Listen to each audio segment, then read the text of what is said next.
first trip to Japan, and starting off in Tokyo, visited some of the gardens in Tokyo, especially this one. Stunning, seeing mature trees in landscape.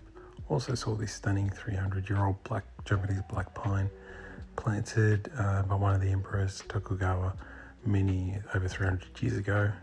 It's propped up with bamboo stakes to hold up the branches because they're quite long and leggy, and quite a stunning tree to see in the garden.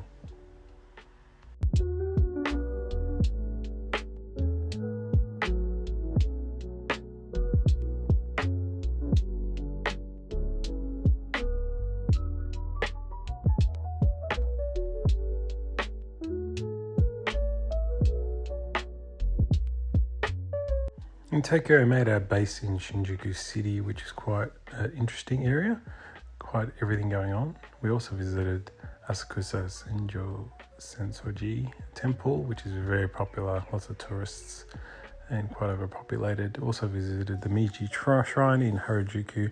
Harajuku is extremely overrated as a tourist spot as well. Too many people and not much to do down that street, the famous street. We also did the Shibuya Sky Deck, which gave us a big round view of Tokyo, which is absolutely massive. You don't know the scale of Tokyo until you see Tokyo from the sky up here. We also did some touristy stuff like Disney Sea, which is, if you don't get there at 6 a.m. to get the Fantasy Springs standby pass, then don't even bother going because it's a bit of a waste of time. This was the end show at 7:30. Which was quite nice, quite spectacular. It's all in Japanese as well. Then we went up to Osaka, and stunning Osaka. Lots of wonderful food. The nightlife is crazy, but all safe and beautiful. The people are amazing in Japan. You can't go wrong. So such a great place to be. People are awesome, and the food is fantastic. And Osaka nightlife is pretty cool too.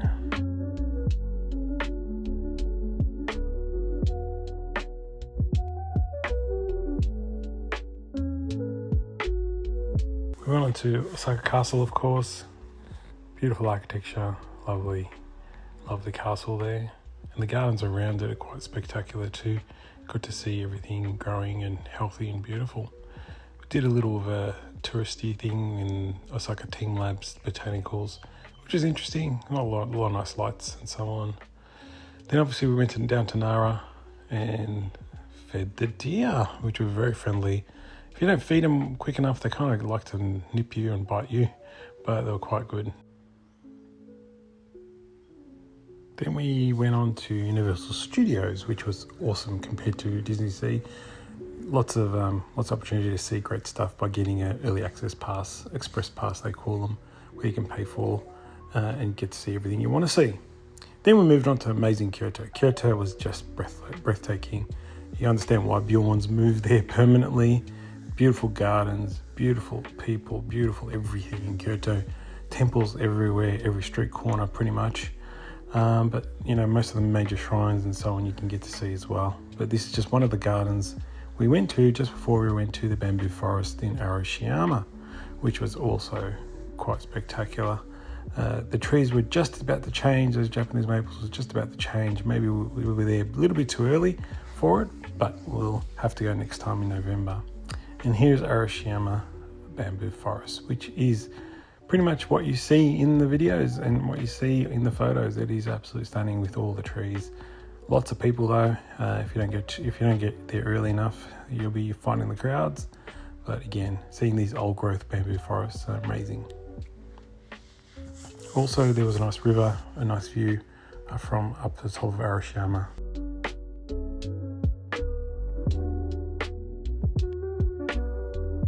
Then we made it to obviously the Golden Temple in Kyoto, which is also quite spectacular. The beautiful trees, the beautiful manicured gardens, just amazing. Lots of people, of course. It's a very big tourist attraction, the Golden Temple, and it's pretty much made of gold. So pretty cool. Here's some of the close-ups of the trees, which I'm more interested in. Then we saw the Gion Pagoda. Gion is a very overrated street. It's beautiful to see the architecture and so on, but too many people.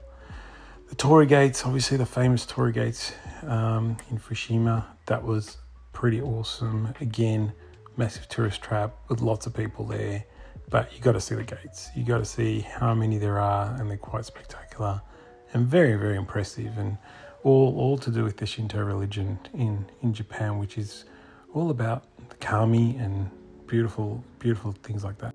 And then we had to travel the Shinkansen bullet train back from Kyoto to Tokyo. What an amazing ride. 2.5 hours and we're back in Tokyo. Then we visited the most magnificent Mount Fuji. We had a clear morning at 7:30 a.m. We got to see Mount Fuji in all its splendour, no clouds covering it.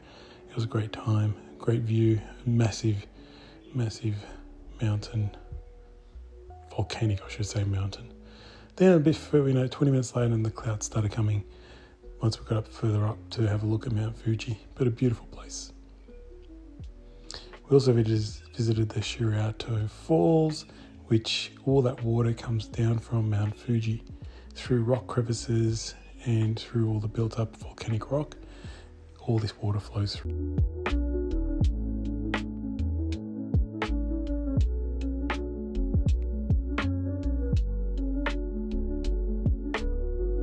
We also visited Hakone, which was very touristy with lots of people, but did get a nice view of the gates.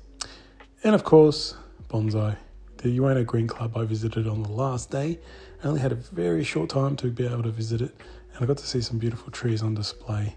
I wasn't able to get upstairs. I believe there was an upstairs, and I think Master Kimura had a Zisho white pine display, which I just ran out of time to go and see. I got to see some of these beautiful trees in the Ueno Green Club, and it was spectacular seeing these beautiful Shinpaku, my favourite species in bonsai, on display. And some of them had little tags on it. Those little tags usually mean some sort of masterpiece or of a significant tree of significance. So very special to see some of these trees.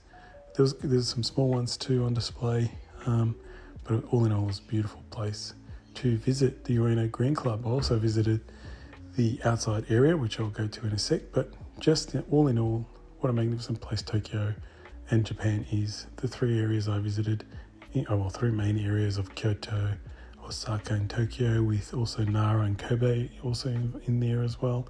And also Yokohama, I was able to get out to the Cup Noodle Museum, which was a lot of fun. But bonsai was I only had one day for bonsai, and this was not this day, but I've got another special couple of videos with Master Kimura's garden and Kobayashi's garden, so wait for them to come out in the near future. But these trees at the Ueno Green Club were quite nice, and I enjoyed seeing them. The other thing is Tokyo and Japan in general, just magnificent people. People are so polite, so kind, so respectful. The food was amazing. Everything was great, safe, clean, absolutely clean. And it was just a great place to be. Now I made it out to the sales area. These were Zisho white pines that Master Kimura had for sale. But then there's a whole lot of other vendors selling, from pots to trees to a number of things. The only bad thing is couldn't bring any trees home, and they were really well priced. A lot of things were really, really well priced.